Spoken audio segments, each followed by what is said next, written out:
Meet the man who steers Lewis Hamilton to victory. No, I'm not a writer. Okay.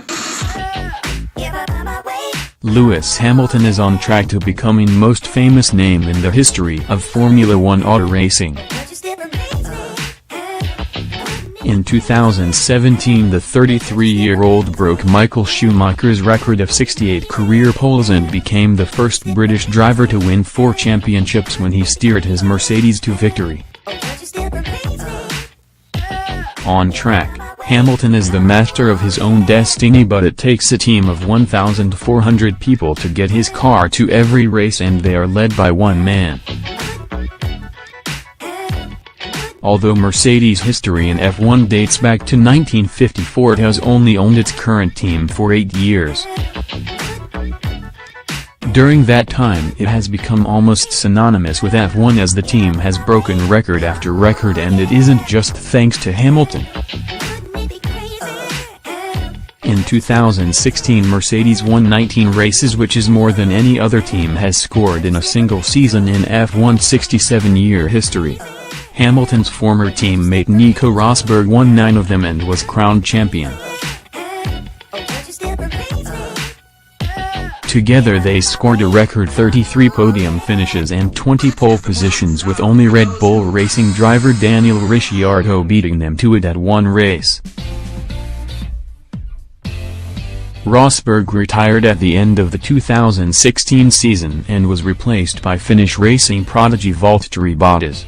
Although the lineup changed, the result was still the same as Mercedes raced to its 4th consecutive title. It may sound like this success has come easy, but in fact it was far from it.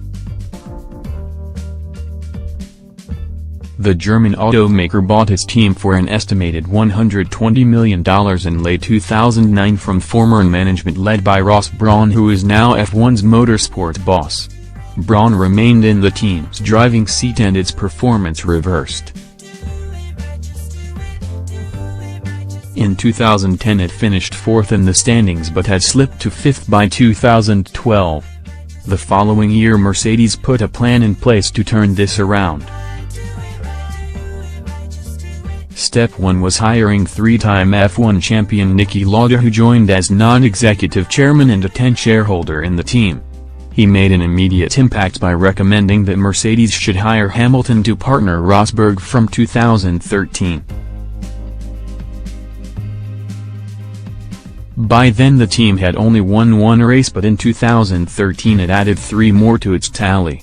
It was helped by having an extra hand on the wheel. In 2013, Austrian entrepreneur Toto Wolff switched to Mercedes from the rival Williams team, where he was an executive director. Wolff worked alongside Brawn as Mercedes director of motorsport and took a 30% stake in the team, with the remaining 60% owned by Mercedes.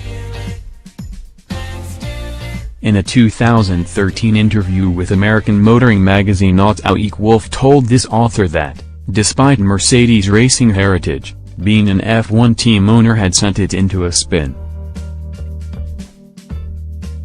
He explained that Mercedes management told him, "We are a group with €100 billion in turnover, but we are not sure whether we really understand motorsport. We would like a professional who is not only a manager but is also a co-shareholder, who is involved financially, has entrepreneurial risk, and is therefore someone we would be comfortable with." It paid off, as in 2014 Wolff took over from Brawn and Hamilton won the title. The rest is history. Wolff may not be as well known as Hamilton, but his face has become directly associated with his success. Whenever the British driver crosses the finish line, it is customary for television cameras to cut to Wolff beaming from behind screens at Mercedes Mission Control on the pit wall. The lasting impression of post-race interviews with him is his methodical manner of speaking and strong Austrian accent. The tall dark-haired team boss cuts a striking figure and in just a few years has maneuvered himself into being perhaps the most powerful man in F1. Yet despite his face being broadcast on tens of millions of TV screens every other weekend, few people know much about his background and impeccable business record. Wolff is one of this author's closest contacts in F1 and over the past 5 years has spent hours talking about the state and future of the series as well as his route into it.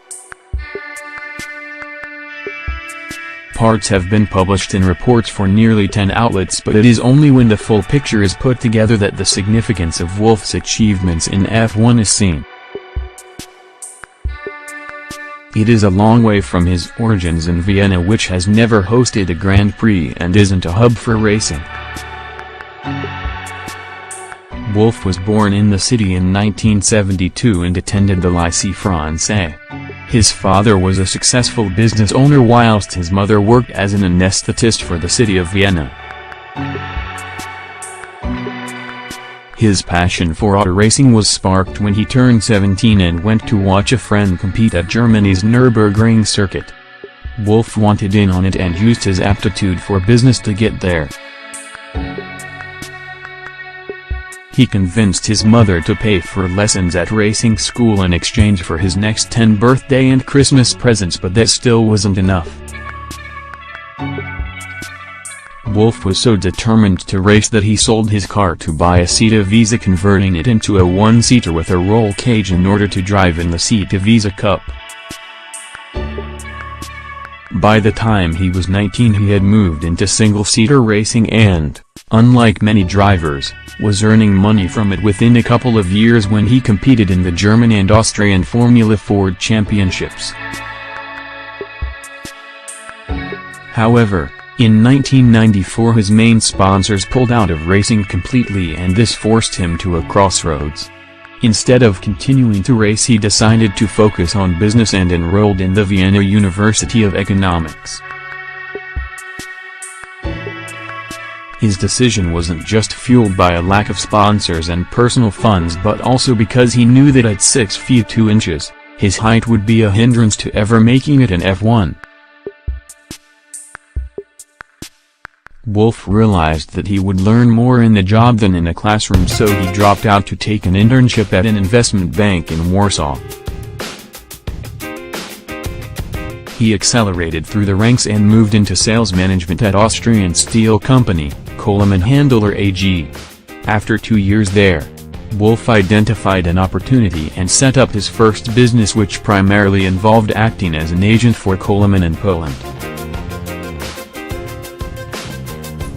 After building up an impressive roster of clients he decided to take a sabbatical in America to consider his next move. Wolff found himself in San Francisco as the dot-com bubble was starting to grow and spotted an opportunity to capitalize on this in Austria. On returning to Vienna he identified small companies that were involved in early-stage internet technology and bought into them. His foresight paid off, and this kick-started his venture capital firm March 15, which focused on technology, software and internet investments. Wolff founded it in 1998 with fellow Austrian René Berger, who studied law at Vienna University and is now also a non-executive director of Mercedes F1 team. Their timing was perfect as March 15 was one of the first tech-focused VC firms in Europe and emerged as interest in the sector was surging. March 15 grew to have offices in Vienna, Berlin, Zurich, Warsaw and Tel Aviv and made a string of high-profile deals. They included an investment in Austrian content delivery software provider UCP, which was co-financed by T-Mobile and was eventually sold to American group Amdocs in 2006 at a value of $275 million. March 15 also organized the first round of financing and played a major role in the stock exchange listing in 2000 of Sysys, a provider of interactive simulations.